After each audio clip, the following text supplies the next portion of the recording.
ಅರೆ ಕಡಿಮೆ ಹಾಕು ಆದ್ರೆ ಅಸಲಿ ಹಾಕು. MDH ಕಾಶ್ಮೀರಿ ಕೆಂಪು ಮೆಣಸಿನ ಪೌಡರ್. ಇನ್ನು ಧರ್ಮಸ್ಥಳ ಚಲೋದಲ್ಲಿ ಬಿಜೆಪಿ ಮತ್ತು ಜೆಡಿಎಸ್ ಕವಲು ದಾರಿ ಹಿಡಿದಿರುವಂತದ್ದು ಕಾಣಿಸ್ತಾ ಇದೆ. ಯಾಕಂದ್ರೆ ಒಂದಿನ ಅಂತರದಲ್ಲಿ ದೋಸ್ತಿಗಳು ಪ್ರತ್ಯೇಕವಾಗಿ ರ್ಯಾಲಿ ಮಾಡ್ತಾ ಇದ್ದಾರೆ. ಮುಂಚೆ ಏನು ಬಿಜೆಪಿ 1ನೇ ತಾರೀಕು ಅಂತ ಘೋಷಣೆ ಮಾಡಿದ್ರು ಸೆಪ್ಟೆಂಬರ್ 1ಕ್ಕೆ, ಅದಕ್ಕಿಂತ ಮುಂಚೆ ಒಂದು ದಿನ ಆಗಸ್ಟ್ 31ಕ್ಕೆ ನಾವು ರ್ಯಾಲಿ ಮಾಡ್ತೀವಿ ಅಂತ ಜೆಡಿಎಸ್ ಅವರು ಹೊರಟಿದ್ದಾರೆ.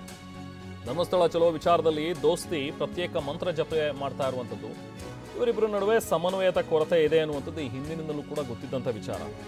ಸೊ ಅದು ಸಾಕಷ್ಟು ಹೋರಾಟಗಳ ಸಂದರ್ಭದಲ್ಲಿ ಕೆಲವೊಂದಷ್ಟು ನಾಯಕರುಗಳೆಲ್ಲರೂ ಕೂಡ ಅಂತರ ಕಾಯ್ದುಕೊಂಡಿದ್ದು, ಹೋರಾಟದಲ್ಲಿ ಪಾಲ್ಗೊಳ್ಳದೇ ಇರುವಂಥದ್ದು ಅದೆಲ್ಲವೂ ಕೂಡ ನೋಡಿದ್ದೀವಿ. ಅದೇ ರೀತಿ ಈಗ ಧರ್ಮಸ್ಥಳ ಚಲೋ ವಿಚಾರದಲ್ಲೂ ಕೂಡ ಏನು ಸ್ಟ್ರಾಟಜಿ ಇದೆ ಅನ್ನುವಂಥದ್ದು ಗೊತ್ತಿಲ್ಲ. ಬಹುಶಃ ಇಬ್ಬರು ಒಟ್ಟಾಗಿ ಹೋಗೋದ್ರಿಂದಾಗಿ ಆಗುವಂಥ ಲಾಭಕ್ಕಿಂತ ಇಬ್ಬರು ಪ್ರತ್ಯೇಕವಾಗಿ ಹೋಗೋಣ, ಅದರಲ್ಲಿ ಬಹುಶಃ ಏನಾದರೂ ರಾಜಕೀಯ ಲಾಭ ಪಡಿಬೋದಾ ಅನ್ನುವಂಥ ಲೆಕ್ಕಾಚಾರಗಳು ಇದ್ದಿರ್ಬೋದು.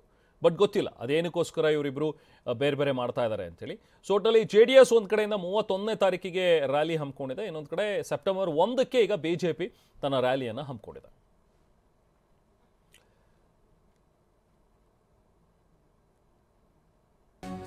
ಇನ್ನು ಹಲವು ದಿನಗಳ ಬಳಿಕ HD ಕುಮಾರಸ್ವಾಮಿ ಅವರು ಮಾತಾಡಿದ್ದಾರೆ ಮಾಧ್ಯಮಗಳಲ್ಲಿ. ಮಂಜುನಾಥ ಸ್ವಾಮಿಯೇ ಅವರಿಗೆ ಶಿಕ್ಷೆ ಕೊಡ್ತಾನೆ. ಸರ್ಕಾರದ ವಿರುದ್ಧ ಕುಮಾರಸ್ವಾಮಿ ತೀವ್ರ ವಾಗ್ದಾಳಿ ನಡೆಸುತ್ತೆ. ಸರ್ಕಾರ ನಡ್ಕೊಂಡಿರೋ ರೀತಿ ಸರಿ ಇಲ್ಲ. ಸೊ ಸರ್ಕಾರ ನಡ್ಕೊಂಡಿರೋ ರೀತಿಯಿಂದನೇ ಇವತ್ತು ಕ್ಷೇತ್ರಕ್ಕೆ ಅವಮಾನ ಆಗ್ತಾ ಇರೋದು. ಮೊದಲು ದ್ವಾರಕನಾಥ್ ಸರ್ಕಾರಕ್ಕೆ ದೂರು ಕೊಟ್ಟರು, ಇದರಲ್ಲಿ ಎಡಪಂಥೀಯ ಶಕ್ತಿಗಳು ಇದೆ ಅಂತ ಹೇಳ್ತಾರೆ.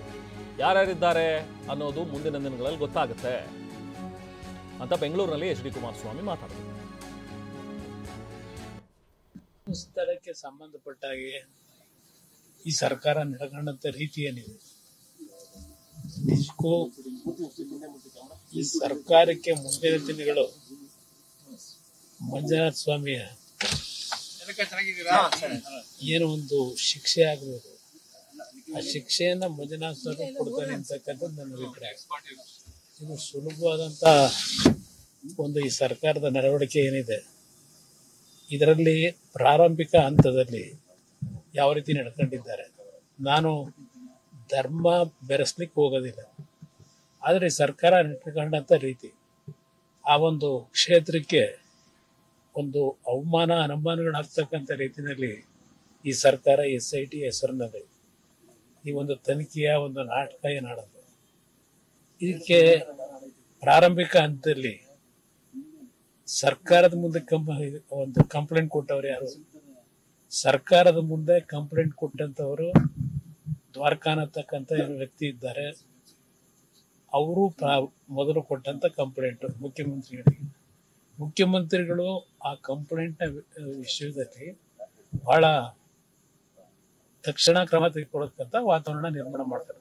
ಇದರಲ್ಲಿ ಹಲವಾರು ದಿನದಲ್ಲಿ ಎಡಪಂಥೀಯ ಅಂತ ಇದೇನೋ ಒಂದು ವ್ಯಕ್ತಿಗಳು ಅಂತಾರೆ, ಇದರಲ್ಲಿ ಏನೇನಿದೆ ಅನ್ನೋದು. MDH ನ ಕಿಚನ್ ಅಲ್ಲಿದ್ರೆ ನಾವು ಎಲ್ಲವನ್ನು ಮಾಡಬಹುದು. ಬೆಂಗನ್ ಕಾ ಬರ್ತಾ, ಆಲೂ ಗೋಬಿ, ಭಿಂಡಿ ಮಸಾಲಾ, ಇನ್ನೂ ಬಹಳಷ್ಟು.